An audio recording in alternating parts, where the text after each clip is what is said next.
welcome to Founders Deep Dive. I have decided to call it the Founders Deep Dive because we are really going to go deep into the stories of different founders.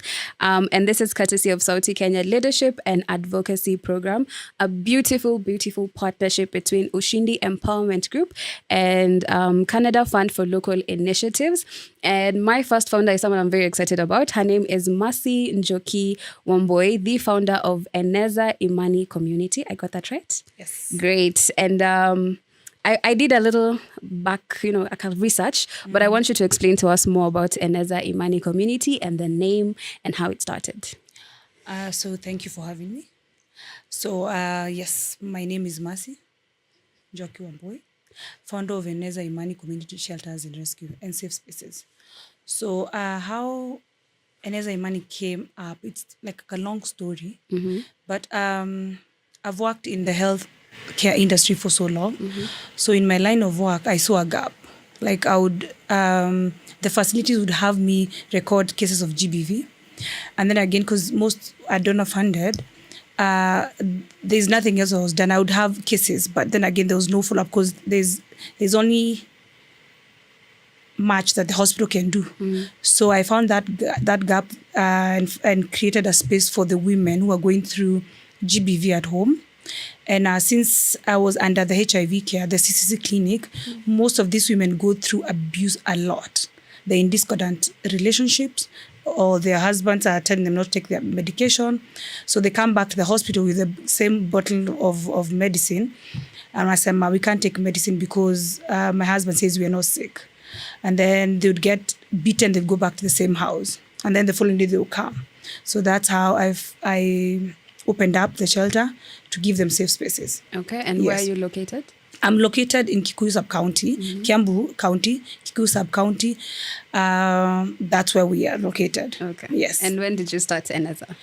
Eneza, initially having a home, it was in 2021. Okay. Yes, but I've done this support for women who are going through GBV since 2016. 2016. Yes. Okay. What does Eneza mean? Eneza means spreading hope. Yes. In what language? In Swahili. In Swahili? Eneza is spreading. Imani is hope. Okay. Yes. Great.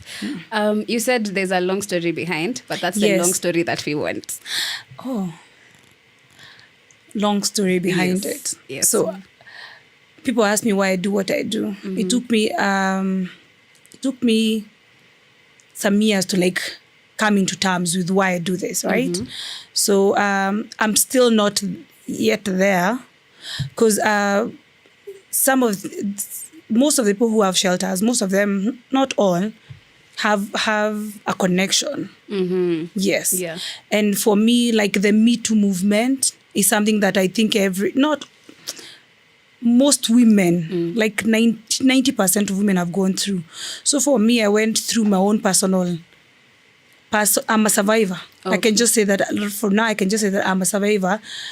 Yes. Okay. So my personal experiences at work have made me come up with Eneza Imani and try and be there for women the way I wanted someone to be there for me, and be there for children the way I wanted someone to be there for me. Okay. When I was a child, yes. Okay. Yes. Between when you began Eneza Imani and now, how many women have you been able to? How many women have gone through your hands? Oh, we've had over 100. Oh. Let me break it down. So Eneza Imani is a safe haven for women, adolescents, girls, and we also have programs within our organization. So we have empowerment programs, we have schools, we have mentorship programs. So the women that we rescue are from the ages are from 16 and above. Above means I can rescue a 50-year-old woman, a mom with her kids. But at the same time, at Eneza, we have mentorship programs for AYPs. This is the adolescents, young persons, and mostly living with HIV. We also have mentorship programs for PMTCT mothers who have children and they are HIV. So we have those support group meetings that happen quarterly. So and we have meetings for young people every Saturday and a feeding program.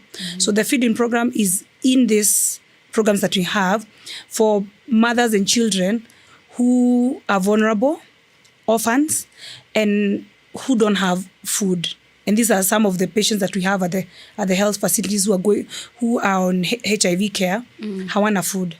So we try every Saturday to have a feeding program. So we can launch a feeding program maybe at this facility, at another facilities within the Kikuyu sub-counties in the 5 wards that we support. Okay. Yes. That sounds like a lot. And to run all those, I know funding is required. Yes. So how do you fund all these programs and the Safe Haven?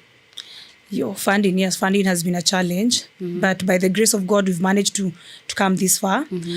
I always say this, and I'm the kind of person who doesn't wait for, I believe that miracles do happen. It's not only for wine. For me, I always tell people this, and I'll say this out there. It is the 5 loaves and 2 fish. That is how I've been surviving. The 5 loaves and 2 fish. Because I quit my job in 2023 to do this fully. And I do resource mobilization. I walk into companies. I've become a professional beggar. I walk into companies and pitch my idea and tell them I have a feeding program. I've had people come in and say, I will do the whole of April. I'll feed the families. Those are 4 Saturdays. I'll do that. So that's how I've been trying to sustain ourselves. And recently we just started a chicken farming. So that's something I would want to grow. We don't have so many cuckoos as of now, but the dream is to have like 5,000 chicken that are laying eggs, because there's a market for that, and that would sustain us as an organization, and also empower the women and have the women be part of the farming business. Yes. So basically also economic empowerment to them. Yes. To be able to get on their feet and, move on. Yes. Okay. You said you quit your job in 2023. Yes. What was that transition like for you? Because you're moving from stable pay to, as you've said, becoming a professional beggar. Yes. So what was that transition like for you? How has it been? Whoa. So the transition from when I decided to quit my job, it was such a relief, because it was stopping me from doing what I'm destined to be, to do actually. And this is what I feel, and I know from the core, I want to do this for the rest of my life. The same way I want to follow Jesus for the rest of my life. So it was peaceful. It got to the first time it was peaceful. Then there was a part where I was so angry. I was so angry because the system was failing me. Because I had cases of women who are not getting justice, and the abuse. Like when I quit my job now, I was like facing it. There was no escape. But I have a week of going to work, and then Saturday I have to deal with cases. It was an everyday case, and you get phone calls. I was so angry. At the things the children, the women are going through, and there is no help. I felt like I was not doing anything. I'm like, I quit my job. But we're not making changes. We're just having cases and women crying. And yes, we're trying to give them counseling, but they're not getting justice. So the transition, it was peaceful leaving my job. There was anger, acceptance, and now we are cruising. Now you're cruising. We are cruising in a way that we are rolling with the punches. Okay. Yes. Okay. I've become stronger. And the networks, like what Sauti Africa is doing, the networking has helped a lot. And doing sensitization with the stakeholders, because that was big. Because you have to work with them, and working with the police or the stakeholders within the government is hard. So I found a way of working with them. So what actually Eneza Imani does also quarterly is have a forum where I'm calling the police, the crime, all the departments, the gender, the crime, the DCI, and have a forum, and the children's office, and have a forum where we're discussing how the cases are being handled. So that's something I do in our Kikuyu sub-county, and the gender desk there we've really worked well. For the almost 4 years we've worked, it has been really easy. Okay. Yes. What's that one story or one girl or woman who passed through your hands, and every time you think about them, it clicks? This is why I'm doing what I'm doing. The main knee, but I'll give two. Okay. So there's Mama Wamboi. Mama Wamboi was a petite, tiny mama. Yes, tiny girl, tiny mom. She walks in my workplace, and she has a baby on her back, and then she has two. I think these kids were all under 5. So she has 3 children. She has one at the back, and then she has this 2-year-old and a 3-year-old. And on that day, she was not coming to my office, but the person who handled the case sent her to my room. This woman cried. When she walked in, she just started crying. So she has kids, and she's crying. So I took the kids out and let her cry. She cried. Then I found out that she's been beaten, physically abused by her husband. And they walked all the way from Kino to Zambezi, where I used to work. So that broke me, because I'm like, it's the child. They've walked all the way from Kino to Zambezi. That's a distance. She has a baby on her back. And leave alone now the mom. I'm looking at the 2-year-old and a 3-year-old. They've walked all the way from Kino, and the roads were not good then. She had walked all the way, and she was being abused, all manner of abuse, and the children were privy to this. They could see their mom being beaten. So the woman cried, and at that time I didn't have a shelter, and I was like, I wanted to like take her to my house, but then again, because I'm employed, I cannot cross that line. There were limitations. Yes, there were limitations. So now later, when I opened the shelter, not later, Mama Wamboi, I got her a place to stay there's another social who gives us houses within the hospital. So I got her a place to stay, and I remember we raised money for her to start a business. She started a business, but also after a while, we did not take Mama Wamboi from her husband, because I always tell women we are not here to like break families. We're just empowering the woman. If she wants to leave, she leaves on her own. But she has to be empowered to make that decision for herself. So we even did reintegration with the husband, trying to find out what the issues were. But we opened a business for Mama Wamboi, and Mama Wamboi, up to now, even when I opened the shelter, she supports our shelter. Oh wow! She buys food on Saturdays. She helps cook. She has become empowered to a point where she supports the girls at the shelter. So that for me was a success story. Yes. You told us that too. There are two. So there's another lady called Betty. I met Betty in 2020 during COVID. She walked into the clinic. I was there. And Betty was a house help. She had come all the way from Bomet. And she was being abused by her employer's son. Okay. Yes. And there's nothing she could do. Until she came to the hospital, totally with a black eye. And she was very tiny. So 2020, at the end of the year, so 2021, she was our first woman that we rescued. Okay. And then we found out that she was pregnant. She was very tiny, you couldn't tell she was pregnant. But then again, because removing these people from toxic relationships, she had to go back. Because now when she learned she was pregnant, I didn't know she was pregnant. When she learned she was pregnant, she went back to that guy. And you see, she was being abused, but she went back to the guy. To a point where this guy locked her in the house for a week. So we're trying to reach out to Betty. Her phone is off. We're trying to reach out to Betty. It took the police to go break the door and get her out. It was a room and a bucket at the corner where she was using it as a bathroom. Yes, for 1 week. And she's pregnant. So this guy wanted her to die with the child. And this is how femicide is happening in Kenya. This is how women die. Because if Betty didn't have someone who knew she was missing, we don't even know what could have happened, you know? Yeah. So we got Betty, and she had the baby. So that's our first baby at the shelter. Yes, that's our first baby, and Betty is doing very well. Betty right now is our house mom. Oh, wow. Yes, so she's been empowered to a point where now she even works and earns, and shares her stories with every survivor that comes and encourages them as well. Okay. Yes. Sawa. That's a lot. Yes. And I'm happy that you're in a position to be able to come through for all these women. What does that do for you as a person? Because you're carrying very many stories, and you're holding very many lives, and you're constantly, as you're saying, fighting for their cases. I'm guessing, police involved. What does that do to you? It is tiring. It is it is draining. There are days I go home and I'm drained, angry. And I always say this, that sometimes we in our line of work, we meet women and they're going through the same thing that you could be going through. And you have to like stop yourself and listen to them. Yeah. So it's very draining. It's really draining. But by the grace of God, because I'm like, again, I say this, I want to do this. This is something, I think this is what, I don't think I know, this is what I want to do.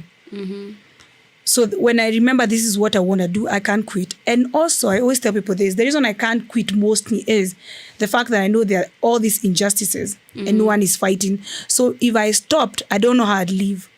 Knowing, with that knowledge that this is happening, no one is doing anything, including me at that particular time when I've quit. Yes. Okay. You've mentioned there's a lot of injustice happening, and we can clearly see it with the current climate in Kenya. Yes, yes. How can, I don't use the word normal mwananchi, but someone who's not privy to all the things that you know, how can we be of value to the cause? Yeah. I always tell my friends, like sometimes I'll sit with my friends and I'll share something. There are some that it does not hit and they'll be like, sawa, tuongezeni. And then there'll be a time some would want to know more. Yes. So for me, what I'm trying to do is have sensitization and open forums where I discuss these issues with everyone. Some people even tell me I'm depressing because I'll go tell you what is happening. Oh, Bambi. Yes, I'll tell you what is happening. And I also want to engage the men as well. Okay. In my social circles. I want to engage them and find where their mind is at or what they think about the femicide that's happening, like the GBV that happens. Like for me, I've right now with everything I know, I will not. Even if you're my friend, even if I know that you tithe 100 times in church, even if I know you're a great human in a way, and the day that you beat a woman, that's it for me. We stop enabling these people. Okay. If I know I have a friend who beats his wife, and just because Johnny is a nice guy, but taken her home, anachapa bibi yake, I'm not going to tolerate Johnny. I will not do it. So let's stop enabling these people. Okay. Let's stop and hold people accountable. If a pastor in your church is doing this, don't say ati tumuombe. No, hold that person accountable. So that is how I would want people to, my friends or people who are not in my line of work. If they did that, they would help us a lot. Because if people held perpetrators accountable, tungekuwa na justice mingi sana. And women would come out, because most women don't come out and say I was beaten or was abused because they are scared of stigma and being judged. Yes, case in point, there's a case going on social media right now, right? But once there was a CCTV footage, everyone now is blaming the victim. And I'm like, have you seen the blood? Have you seen that she doesn't have fingers? There's literally evidence. We're looking at it. And I'm like, so ni sawa basi, but what, like why? Nani achapanga mabwana zetu wakitukosea? True. We are not children. True. You get? Yeah. If a woman wants to sleep with 100 men, that is between her and her God. Leave her and do something else, Yeah. And you also have case like this is an issue. Like at the gender desks, I've had stories, like a woman would go and report, and then the husband would be someone to come, and then the husband will come and say, "Oh, my wife is not satisfying me as a husband," and then they will side with the guy, and I'm like, hold on. When the husband doesn't do what he's supposed to do as a husband, who punishes him? There's no one who punishes the husband. So this has made women, there's stigma, and makes women not come out and report.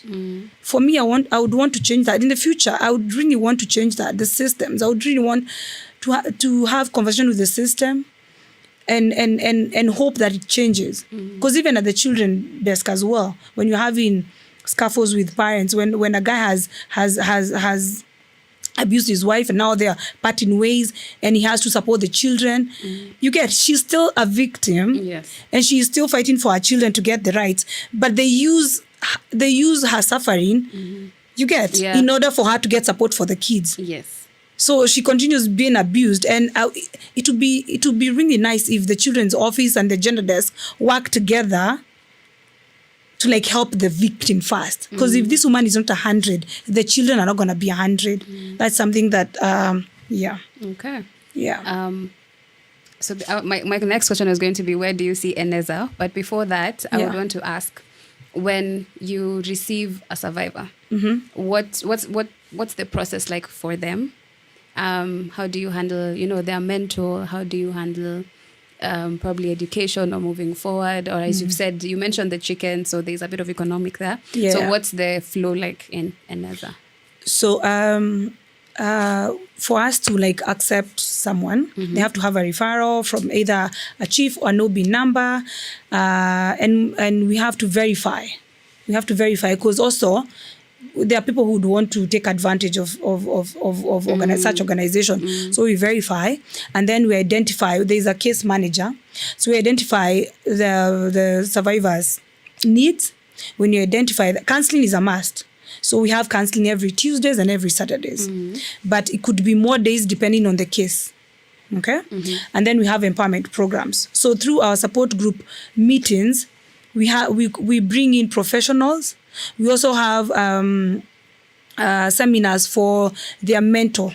We have seminars. Like for the women who've gone through abuse, we do like 5 days seminar for them. Okay. And these are the ones at the shelter and the ones at the community as well. And it's not done at the facility. We find a place outside where they have a post-trauma counseling. And this does not stop. So the woman will go through this for a year, whether she's still at the shelter or not. Because at the shelter, we can only host you for 3 months. Kama ni mingi 6 months. So we have empowerment programs. And also something I'm very proud is, for us, when we reintegrate a woman back to the society, sisi umpea kila kitu. She'll get a seat, cooker, bed. Wow. And we tutatafuta rent ya 3 months. And again, 5 loaves, 2 fish. I will share this. I don't know if you are one of those people who donates these things to me. Mungu akubariki. I get a lorry with household items. I don't know who. You do not know where it comes from. So if you visit me at the shelter, you find maroon seats today. When you come next time, you find maroon seats. Really? And I've never bought.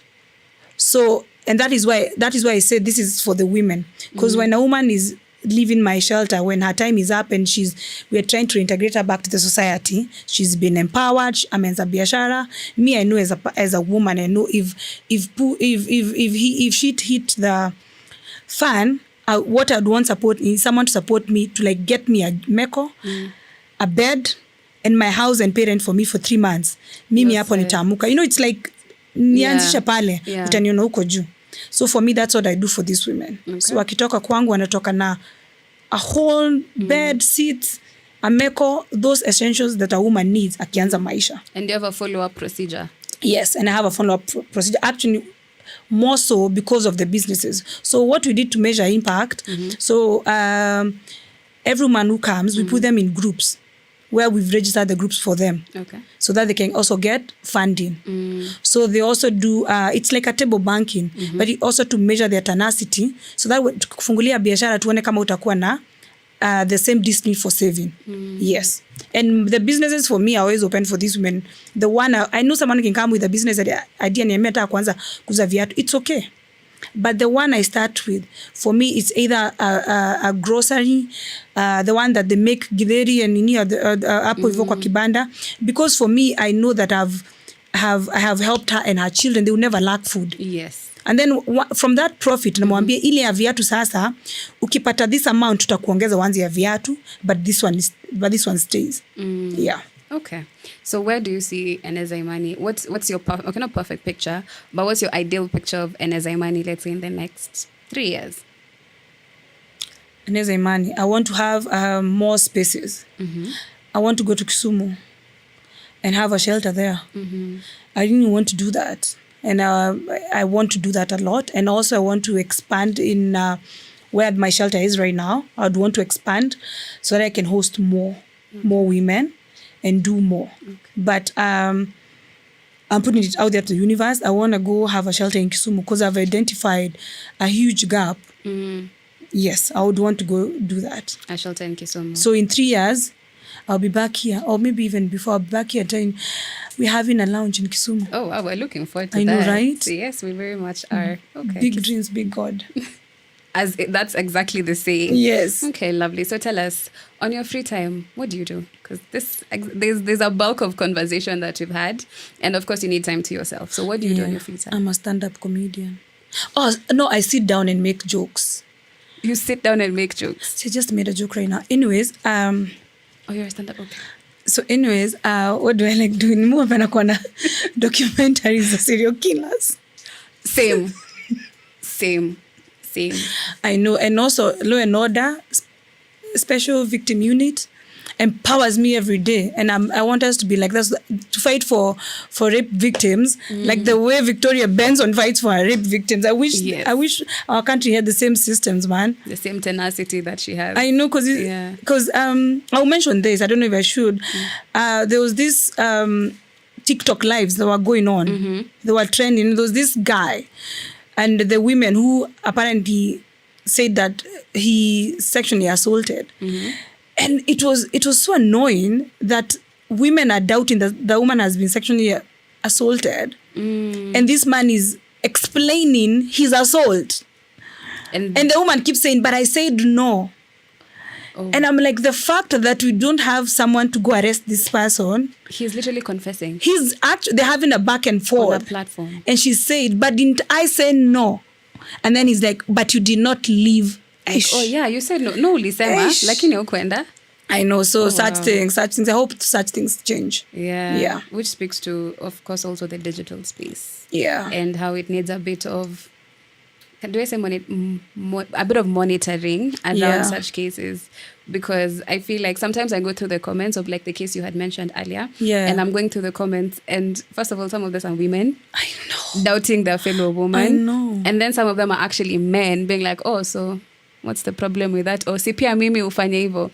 And there's no one, monitoring all those comments to at least see if there's someone in danger, etc. So yeah. Like we have sexual offenders walking out with their head held high, like wako tu. She said no, she didn't leave my bedroom. Or why did she come to my bedroom? And what these women, I would want to tell these women is that even a husband can rape his wife. So kwanza that one they have a certificate. Utasema aje? Even a husband we have cases where the husband has raped the wife. Yeah. And I had a police guy who helped me with a case like that one time. And he was like, it is very hard in Kenya to like prove you're the wife. So the only way you can do this is maybe when like the explanation they were giving, you're like, so hatuna justice. We don't have justice. So sexual assault in Kenya is, people are normalizing sexual assault. It's really bad. Okay. Yeah. You had mentioned policies earlier when we began. Yeah. So what are some of the policies that are there that we do not know about? And what are some of the policies that you hope to see in the near future? Like the policies at the gender desk. In all police station or police post, I think they should change. For me, I have they should sensitize the people, the first contact with the victims, because most cases zupotelea hapo. The first contact, they should be sensitized. I don't know if the government does that, or maybe it's an organization like ours or yours that needs to do this, but they need to be sensitized so that the policies can change and how they handle the victims. I'll mention Kiku Police Station and say they're doing a good job, because we've done sensitization. When a woman comes and it's either abuse, sexual abuse, they don't go to the ile wall ya OB. Unajua pale unasimama na kuna watu wengine, ulifanywa nini? Ongea kwa sauti, and then there are people behind you. Now when you go to Kiku Police Station, they will take you to the room where the OB can be recorded on that room. So I would want to see more of that. Okay. Yeah. A bit of awareness and sensitivity to the situation. Yes. Okay, that's lovely. And also free medical, like free T3s. That would be amazing. Okay. Yeah. What if someone was to watch this and think, okay, I want to help out with Eneza, what areas would you say you would like a crutch on? Oh, funding. Eneza Imani, we don't have employees. We have people who volunteer, professionals who volunteer. So if anyone would want to help, they're welcome. Help us maybe recruit a permanent employee that will help in the growth of Eneza Imani. We have kids that are going to school because the moms who come, we educate their girls. So like now we have 15 girls in school who are being supported by well-wishers through Eneza Imani. So there's our support as well. And our feeding program happens every Saturday. So that's, if anyone would want to support that, they can support us on the feeding program as well. Yeah. And how can they reach you? They can reach to me through our Facebook page. It's Eneza Imani. We have TikTok, Eneza Imani as well. And also the phone number that we use is 0720-654-600. Okay. Yes. Repeat that number again. 0720-654-600. Okay. Meshika. Okay. Yes. Last and very much not least, in the forum that you're in for this couple of days, you've come to meet other people who are doing what you're doing. It's the same cause, different fonts. You basically, you've met them. And what's that been like? Wow, it's been amazing. It's been amazing just to listen to people who are in my line of work or business talk about their challenges, because the same challenges they're going through, but I could not speak out about my challenge because I was like, pengine mimi ndio sijui game. So them speaking up with the challenge and the hope of collaboration, network and working together, like those doors open. Like I told you, we rear chicken, right? Yeah. I've already gotten market from the same people to like supply eggs. Oh, wow. So this is really nice. Like I was saying, the organizers for this, they should have more of this. You get? Yeah. Because we can actually grow and empower each other as the founders, Yeah. We can actually, this can be ours for us to like empower each other. Yeah. You get? Yeah. Like buy from, like there are some who are making bags, beads, you get? So we can actually buy from each other. So this has really, really, really opened up so many opportunities for us, for me personally, I can say. Okay. Yeah. And there's someone who's in your line of business, but is not part of this forum. There are very many. So what would you like to tell them? A little word of encouragement or word of advice that you can give them? People who are doing the same thing I'm doing? Yes. I always give virtue hugs, man. Many virtual hugs. Please, nimekuhug. Because this is not easy. And also, come out, as in tokenizia, find forums like this ones and share your story. Yes. Okay. And reach out to me. Yes. Reach out to me. Reach out to me to endelea na hii conversation. Yes. Okay. Now, I've given you a good 1 minute. Say what you feel I have not asked or something you feel like you need to say.